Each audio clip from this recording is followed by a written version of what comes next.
Look, I want you to imagine something with me for a second. It's payday. You check your bank account, and there's $2,400 sitting there. You feel good. You feel secure. Fast forward 2 weeks. You've got $180 left. Rent's coming up, and you're genuinely confused about where the money went. You didn't buy anything crazy. You weren't irresponsible. The money just disappeared. If that just described your life, you're not alone.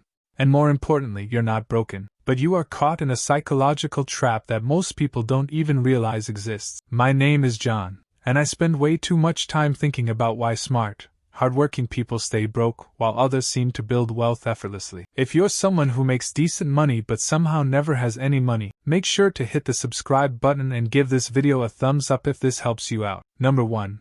The invisible spending problem. Here's what most people don't realize. The reason you always end up broke has almost nothing to do with how much you make, and everything to do with something psychologists call mental accounting. Let me explain this with real numbers because this is going to blow your mind. The average American making $50,000 a year spends approximately $52,000. Now, you might be thinking, wait, John, that's literally impossible. How do you spend more than you make? And that's exactly my point. According to the Federal Reserve's 2023 survey of consumer finances, 37% of Americans couldn't cover a $400 emergency with cash.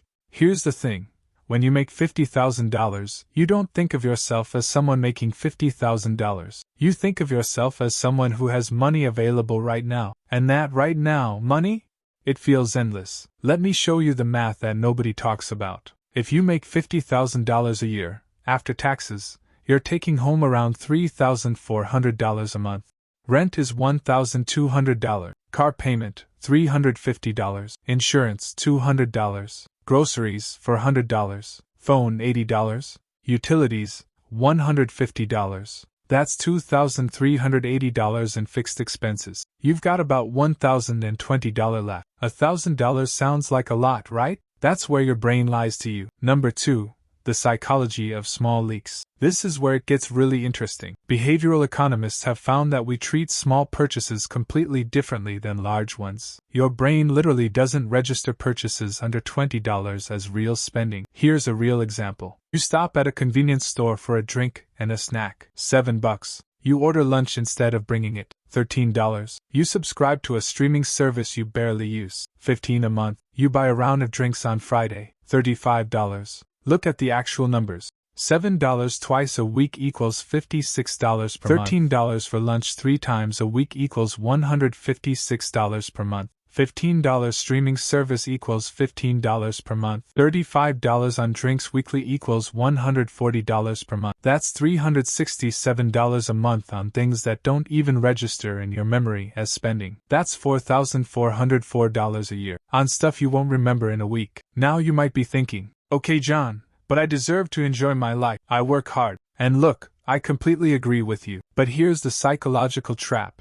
You're not actually enjoying these things. You're mindlessly consuming them while telling yourself a story about deserving them. Number 3. The identity problem. Here's what nobody wants to hear. The reason you keep ending up broke is because being broke has become part of your identity. I know that sounds harsh, but stay with me. There's a concept in psychology called learned helplessness, and it applies to money in a really specific way. When you've been broke for long enough, your brain actually starts to believe that wealth isn't possible for you. So your brain says, why bother? And here's the really insidious part. You start making financial decisions that confirm this belief. You spend money you don't have because, I'm always broke anyway. You don't track your expenses because, it's too depressing. According to a study published in the Journal of Consumer Research, people who identify as bad with money make financial decisions that are 40% worse than people with identical incomes who believe they're capable of financial success. Same income, different beliefs, completely different outcomes. Number 4.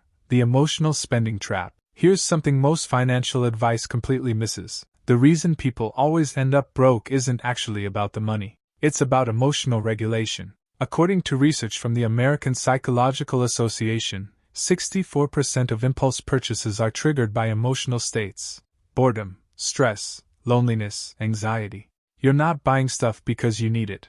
You're buying stuff because you feel bad, and spending money gives you a tiny hit of dopamine. Here's a real example.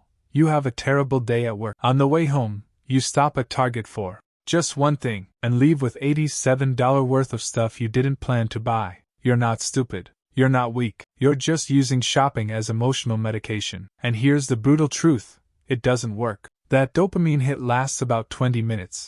And then you're back to feeling bad, except now you've also spent money you needed for something else. Look, here's the thing that's going to sound too simple to work. The way out of always being broke isn't to make more money. It's to create what I call friction points. Remember that $1,020 we calculated you have left after fixed expenses? Here's what you need to do. Immediately move $300 of it into a separate savings account the day you get paid. Not when the month is over, the literal day the paycheck hits. Now you might be saying, John, I can't afford to save $300 a month. Yes, you can, because remember those invisible expenses?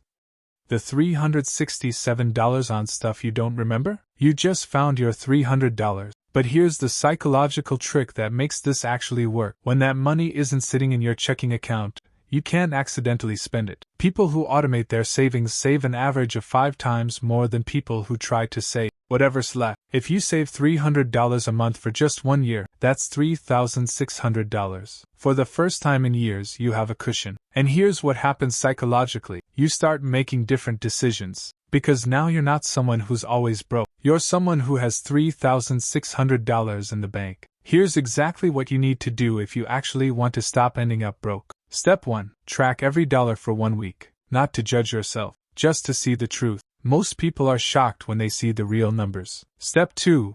Automate $200 minimum into a separate savings account the day you get paid. If $200 feels impossible, start with $100. The amount matters less than the automation. Step 3. Create a 24-hour rule for any purchase over $30 that isn't a bill or groceries. This single rule will cut your impulse spending by about 60%. Step 4. Identify your emotional spending triggers and create free alternatives. When you feel the urge to spend, call a friend, go for a walk, or watch something you already pay for. Here's what I need you to understand. You are not broken. You are not bad with money. You are caught in psychological patterns that don't work in a world of infinite purchasing options. The people who build wealth aren't smarter than you. They just understand these psychological traps and build systems that make the right decision the easy decision. You can break this cycle. But it starts with recognizing that staying broke is a choice you're making unconsciously, 100 times a day, with every small decision that doesn't feel like it matters. If this video helped you, hit that subscribe button because I make videos about the psychology of money. Drop a comment below telling me which of these psychological traps you recognize in your own life. I'll see you in the next one.